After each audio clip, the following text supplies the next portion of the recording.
Gracias and welcome to Vasily's Garden, folks. Now we're going to go through our little veggie garden here because I've mulched it and we're going to inspect to see how it's gone.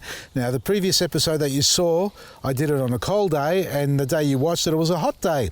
Obviously we don't film on the exact same day, so just putting it out there for those who think whatever's happening is literally the same time. If it's not live, it's probably a day, maybe 2 days old. So put that aside, and we're here now to have a look. And what I've been using is bean straw. And for those who are asking about bean straw, where do you get it from? Ask your local agricultural suppliers, stock feed supplies, things like that. If you're in the country, I'm sure you'll be able to find a couple of farmers who grow it. I've got a farmer nearby who grows it, and I take it from him and I spread it out in the garden, and I'm loving it. Now, it's a lot, I suppose, not as heavy or intense as pea straw and nowhere near as light as sugarcane mulch.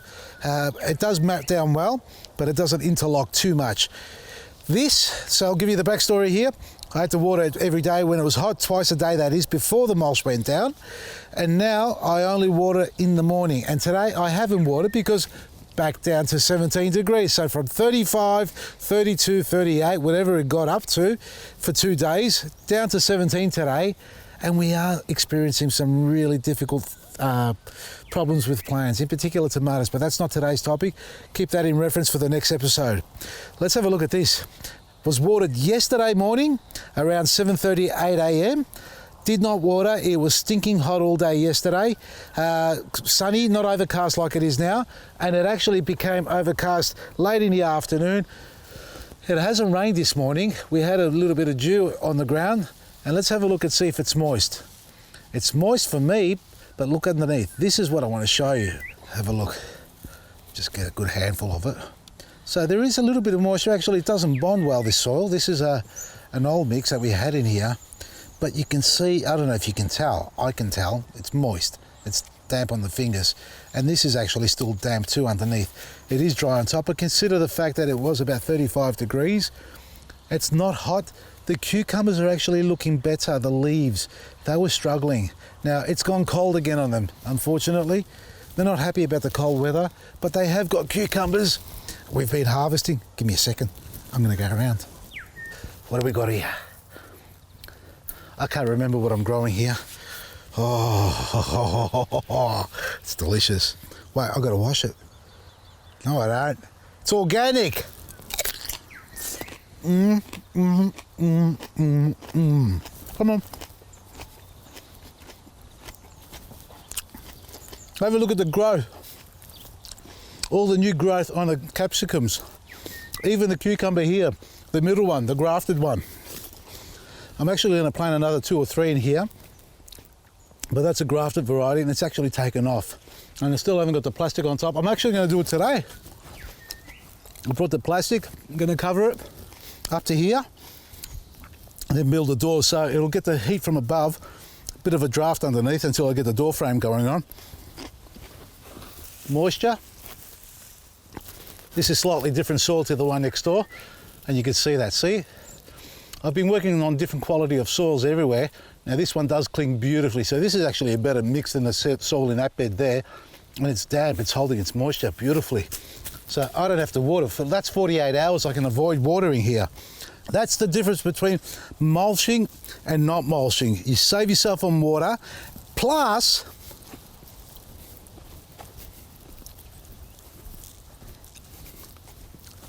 you build the microbiota in the soil, the microbes, the bacteria, the good bacteria, the fungi. That's what we're doing here. New Year's resolution, folks. Build the life in the soil, build the life in the gut. We're going to work on his gut and we're going to work on our soil. We're going to put the life back into it and we're going to put the life back into our health. Internally, externally. Back into training we are. All things organic. Just in case you reckon they're not doing that well after all, that's fine. We have picked at least a dozen to 2, but these are my better ones. Now these ones are here, growing in my little makeshift hothouse. This is our tree guard that we have, and you can basically grow it in there. You can see how healthy this is. It's not so much the heat on top. This is one thing I've just noticed with these ones here. These are protected around the base, right where the root soil is. That's only got a pot on it. This has got the tree guard. It's doing better than that one. But I don't think it's so much the heat above, but the heat around the soil and the lower part of the plant. We're protecting these well, and they're pushing on really much better. Now these probably get, I reckon about an hour's more sun, an hour and a half more sun from the conifers, because they're further away from the hedging there. That means the sun will take a little bit longer to set behind them and cast a shadow on these. But again, they're growing well. Now these are, I had a year and a half's worth, in age that is, chicken manure. So that's from the chook shed. That's what I put at the base here. It was completely chicken manure. Then we put our black grit and our cocoa pith in here. No mulch on top. So it was black grit, cocoa pith, maybe a little bit of superfood, and that's it.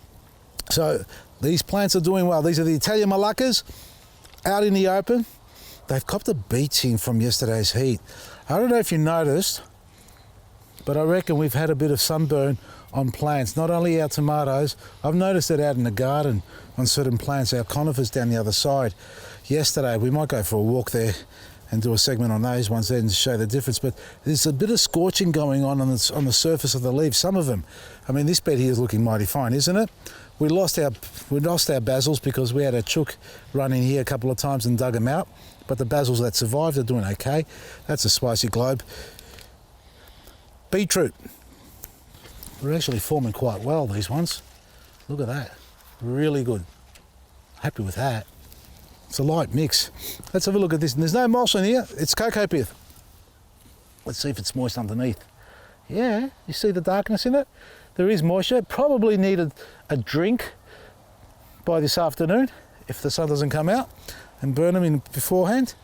But I reckon they're okay. So mulching, the microbiota in the soil, the bacteria, is vital for the good health of your garden, and you need to have companion planting. Mix them all up. You know, some places I've got some capsicums growing on their own.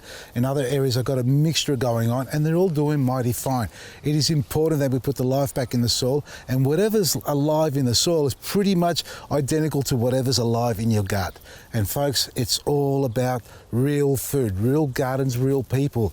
So this year, stay focused, because the puppies are going to hang around. We're going to do some cooking as well. And I hope you enjoyed Peter and Connie's garden. If you like that sort of stuff and you want to see more of it online, send us a message and we'll start filming more of those. We will anyway, but we'd love to hear your feedback on those sort of gardens if you like us touring around. Garden folk is what we call them, because we learn so much from them. The passion that oozes out from the couple or the family that we're visiting, and obviously the tips and advice that we learn and the good food that comes out of it. Just like this, all natural, all organic, no systemic pesticides in it. You don't even have to wash it, folks. Do you understand that? And even if you do wash it, do you realise you're not doing anything by washing it? Because the chemicals are inside. Inside, you can't get them out. You can't dig them out. Check out our website, thesilliesgarden.com. I've lost my mind, I know. But that's it.